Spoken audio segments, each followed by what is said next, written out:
What is going on, you guys? Petplatypus here, and it's time to talk about Dragon Ball Super Episode 81. I do apologize for having not made any videos for the last couple of days. I'll tell you what you can blame right here. As if you guys could not already guess, Legend of Zelda Breath of the Wild. It's paused right now. I had to pry myself away from it just to make this review. Obviously, this is going to be what if it was like Super Bomberman R? Wouldn't that be a fucking plot twist? No, of course it's Zelda. It's amazing. And, yeah, it's paused right now. Literally was playing it, had to pry myself away, had to get the review done. It's probably going to go up like an hour late because of that. I do apologize, but fantastic game. Love it. But this isn't a review of Dragon... wow. It is a review of Dragon Ball, excuse me. It's not a review of The Legend of Zelda. Dragon Ball Super Episode 81. I'm going to break this review up into sections because I feel like there's a lot to talk about. First, we're going to talk about the Bergamo getting all the gods against Goku thing, the fight, and then the ending where the rules are explained. We're just going to talk about each three section. Don't know how long this review is going to be because there is a lot to talk about. The beginning. I'm mixed on this. I'm mixed on Bergamo getting the gods against Goku. I like the concept. I like the idea. I like it a lot, actually. But all the gods just heard Zeno say that he was going to destroy all the universes anyway. Or not all the universes, he was going to destroy all the weaker universes, excuse me. But the tournament's now just an excuse to do that, just a reason to do it, even though he was already planning to do it. So Bergamo saying, oh, we would have all just lived in peace if this guy hadn't have fucking poked the hornet's nest and got all this started. And, I mean, yeah, Goku did remind him of the tournament, but this was already Zeno's idea. Not only the tournament, but to get rid of a lot of the universes. So, yeah, it's not Goku's fault.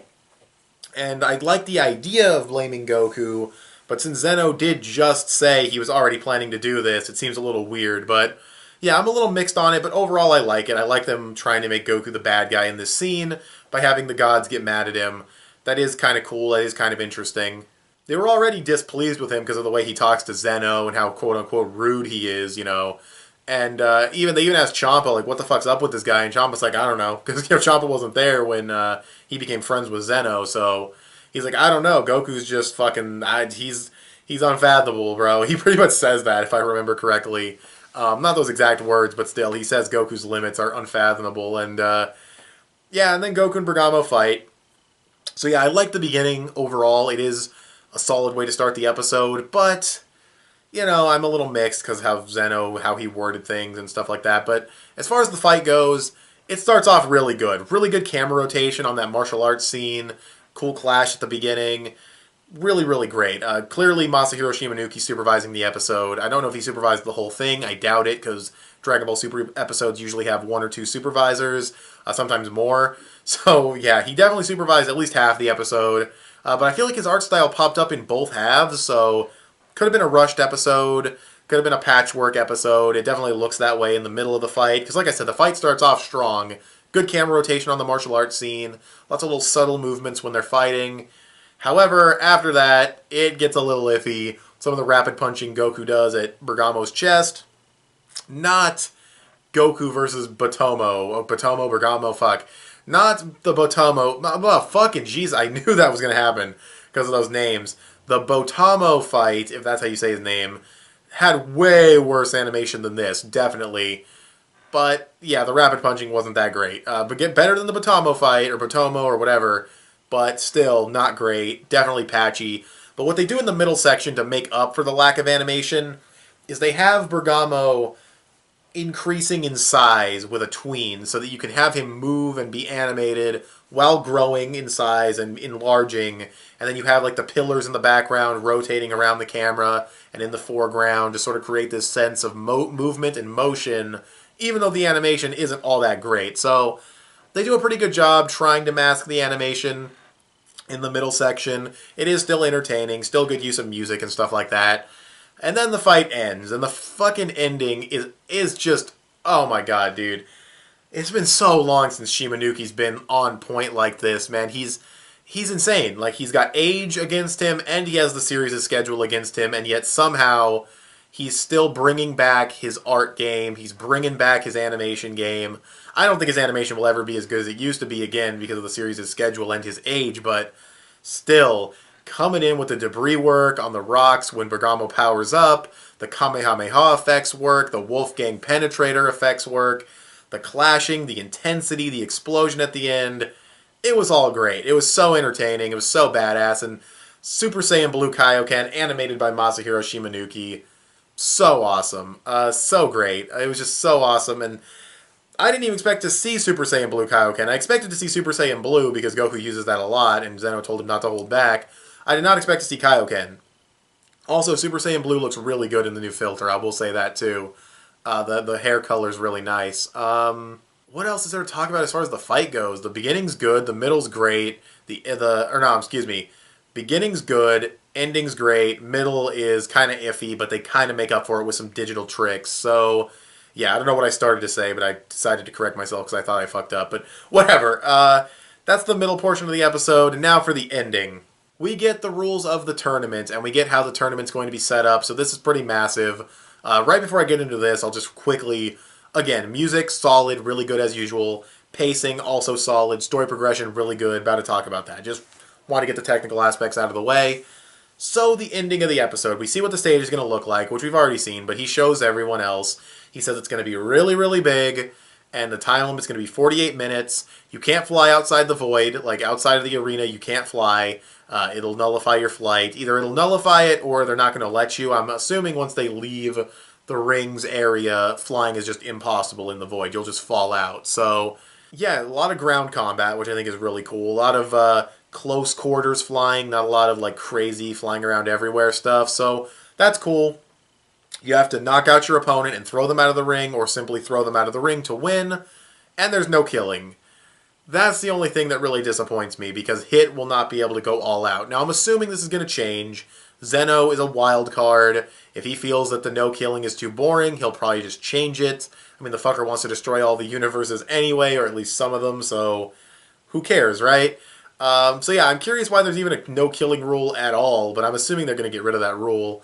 And we also find out that instead of being a bracket tournament where it's going to be semifinals, finals, championship, it's going to just be one big clusterfuck. It's going to be like the fucking Marineford of Dragon Ball. It's just going to be all 80 fighters in one giant arena for 48 minutes going at it. I didn't see this coming, and when I first heard it, I was kind of disappointed.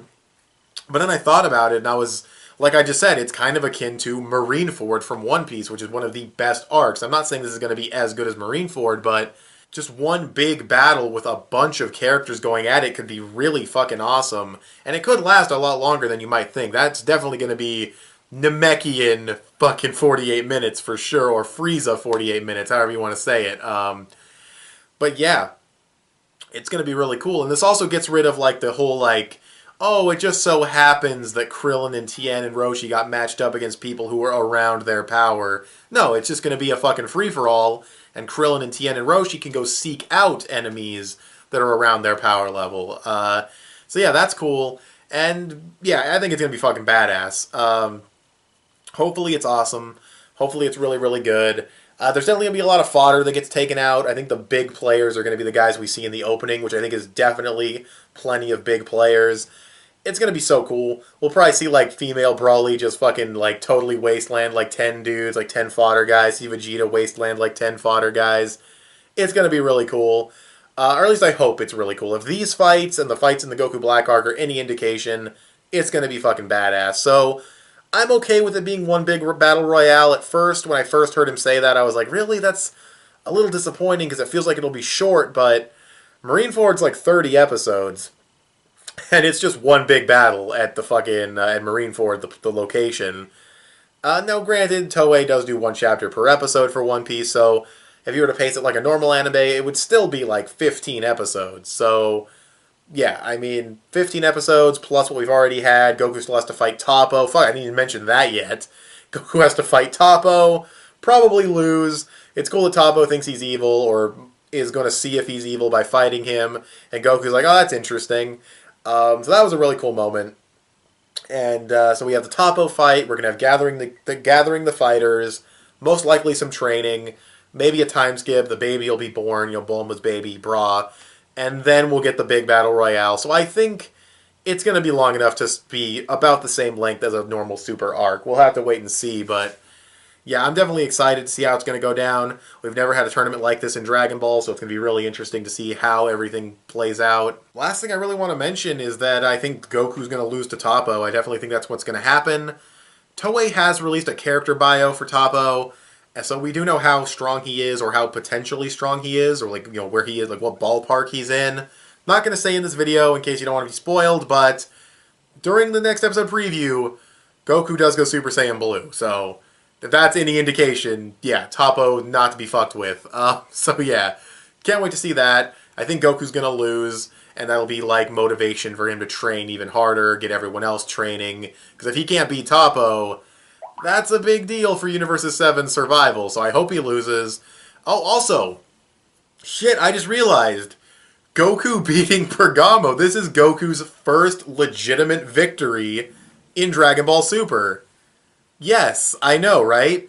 This is his first winning of a fight, not just sparring, nothing like that. This is his first genuine victory in all of Dragon Ball Super. He lost to Beerus twice. He lost to Frieza. He got cheated, but still, he didn't win. He lost to Frost by ring out. Lost a hit by voluntary ring out. Potafu stuff with the fucking weird supernatural water. I guess he beat the Slime Vegeta, the Jelita, the Jelly Vegeta. But at the same time, Monaka crushed it, the Crystal, so that doesn't really count. Never beat Goku Black or fucking Zamasu. He beat Zamasu in sparring, but again, that was just sparring. This is Goku's first legitimate victory in Super, unless you guys can name one that I'm forgetting, so that's cool. We'll have to see if he can keep the streak up, because holy shit. But yeah, it only took, 81 episodes for him to win a fight. But I digress. That's the end of the review. It's probably already long enough. What'd you guys think of this episode of Dragon Ball Super? You can go ahead and tell me in the comments section below. Also, give this video a thumbs up and share it on social media. Both those would help me out a lot. Subscribe if you haven't already, or if you like what you've seen here, click that little bell to get notifications when my videos go up. I want to thank you guys for watching, and I'll talk to you guys later. Bye.